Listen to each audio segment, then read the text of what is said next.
Dasma shqiptare 2017 paraqet. Përshëndetje. Unë që po ju tregoj këtë histori, jam një djalë 31 vjeç. Dhe kjo histori që do t'ju tregoj më ka futur në një situatë nga cila nuk di si do të dalë. Unë nuk jam i martuar. Jetoj në shtëpinë time, e cila është një shtëpi e madhe me 2 kate. Në katin e dytë jeton vëllau im i madh bashkë me nusen e tij. Kemi një marrëdhënie shumë të mirë, shtëpinë e kemi të përbashkët dhe oborrin po ashtu, por secili ka privatësinë e vet në katin përkatës. Nusja e vëllaut tim ka një motër më të madhe. Ajo është 38 vjeçe. Është e martuar dhe ka shtëpinë e saj në një pjesë tjetër të qytetit. Për shkak të lidhjes familjare, ajo vinte shpesh për vizita tek ne. Mblidheshim në fundjava, hanim ndonjë drek apo pinim kafe pas ditëve në obor. Si grua dhe si kallëp, ajo është shumë e bukur. Është një njeri me gojë të shkathët dhe është gjithmonë në qendër të vëmendjes sa herë që mblidhemi. Në fillim gjithçka ishte normale. E shihja thjesht si motrën e kunatës. Por kohët e fundit fillova të vija re se ajo po sillej mjaft ndryshe me mua. Kur ishim të gjithë në tavolinë, më bënte komplimente të vazhdueshme.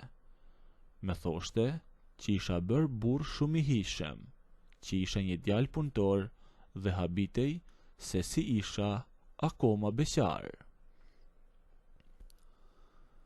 Vllau dhe nusja e tij i merrnin këto fjalë si fjalë të mira, e si shaka mes nesh. Por unë e kuptoja që shikimet e saj dhe mënyra si mi thoshte ato fjalë kishin një tjetër kuptim, me besoni. Një pasdite ajo me gjeti vetëm në obor. Vëllau me nusen ishin brenda në shtëpi. Ajo mu ofrua dhe nisi të më ngacmonte mjaft hapur. Ma tha troç që kishte një pëlqim të madh për mua dhe që mendonte shpesh për ne të dy. Unë u vura në një pozitë shumë të vështirë. Nuk doja të krijoja asnjë problem. Ja ktheva përgjigjen shumë i prerë. Dëgjoj, thash, kjo gjë që po thua nuk ka asnjë kuptim. Ti je e martuar dhe mbi të gjitha je motra e nusës së vëllaut tim. Është turp i madh nga vëllau im të bëjmë këto biseda. E zuhet të flasësh me mua kështu. E refuzova, por ajo nuk u duk fare e ofenduar. Thjesht buzëqesh i lehtë dhe u fut brenda në shtëpi pa thënë asgjë. Mendova se e kisha mbyllur këtë muhabet, por gabohesha. Pasi unë e refuzova hapur, ajo e shtoi edhe më shumë dozën e afrimitetit. Filloi të vinte gati çdo fundjavë tek shtëpia jonë.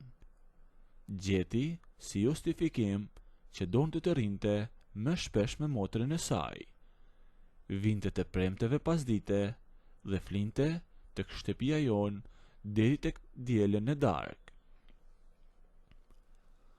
Për mua ato fundjava u kthyen në një stres të vërtet. Unë mundohesha me çdo kusht t'i shmangësha. Dilja shpesh nga shtëpia ose rrija në katin tim pa shkuar tek ata. Por ajo e gjente gjithmonë një mënyrë për të mu vardallisur. Kur isha në kuzhinë për të marrë një gotë ujë, ajo shfaqej aty. Kur dilja në obor për të marrë ajër, ajo vinte e ulej në karrigën përballë meje. Me bënte lloj-lloj pyetjesh, me provokonte me fjalë dhe bënte sikur asgjë nuk kishte ndodhur. Kjo lojë e saj e përditshme më lodhi shumë, por në të njëjtën kohë, thellë brenda vetes, e pëlqeja atë ngacmim të vazhdueshëm e kokëfort të saj. Erdhi një shtunë nga ato fundjavat kur ajo ishte mysafire në shtëpinë tonë. Vëllai im dhe nusja e tij kishin pasur një ditë mjaft të lodhshme dhe ranë për të fjetur shumë herët. Rreth orës 11 të natës e gjithë shtëpia ra në qetësi absolute. Unë nuk kisha fare gjumë. Për të mos ndenjur kot në dhomë, vendosa të bres poshtë në garazh. Zbrita te garazhi sepse kisha makinën time aty dhe prej disa ditësh doja të ndëroja një filtër vaji tek pjesa e motorit. Thashtë merresha vetëm pak me të sa të kalon të koha. E garazhi im është i mbyllur dhe i gjerë. Ndeza vetëm një dritë të vogël pune, hapa derën e madhe te kofanos e makines dhe po kontrolloja pjesët brenda. Kisha marrë vetëm disa çelësa pune dhe po pastroja pak vendin rreth motorit aty ku kishte rrjedhur pak vaj. Si pa ditur, kishte kaluar rreth 1 orë aty. Jashtë ishte errësirë totale e nuk ndihej asnjë zhurmë tjetër. Kur befas dëgjova derën e garazhit teksa hapej, ktheva kokën dhe e pash atë.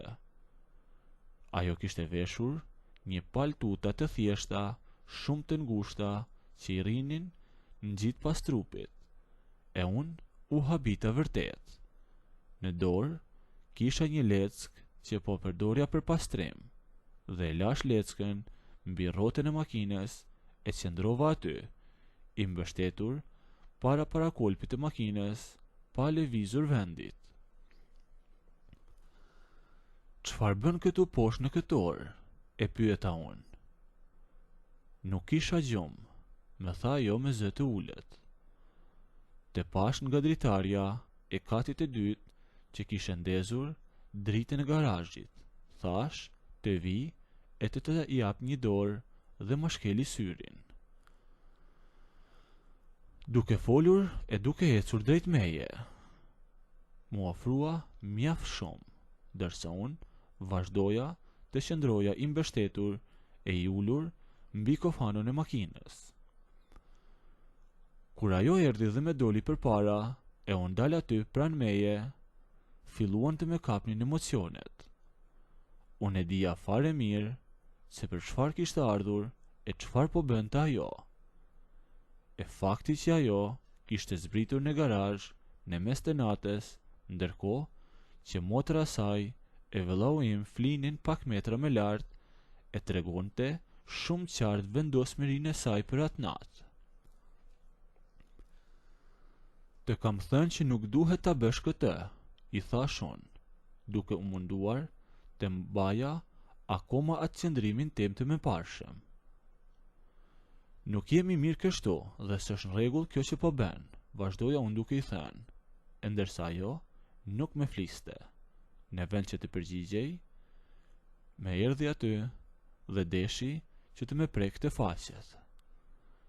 Nuk ishte me kuptim asgjë, s'kishte me kuptim as të dilja nga garazhi e as t'i thoja jo. Ja hodha duart rreth saj, e përqafova dhe ngrita hopa e ula atë mbi kofanon e makinës, e ndërsa ajo me kishte rrethuar me këmbët e saj. Filloi ajo të me puthte, e ndërsa dhe unë po puthja atë gjithnjë me tepër, herë në buzë, herë në gush. Nëse doni të ndëgjoni historinë deri në fund, bëjeni videon like, a nëse nuk doni abonohuni ose bëjeni subscribe.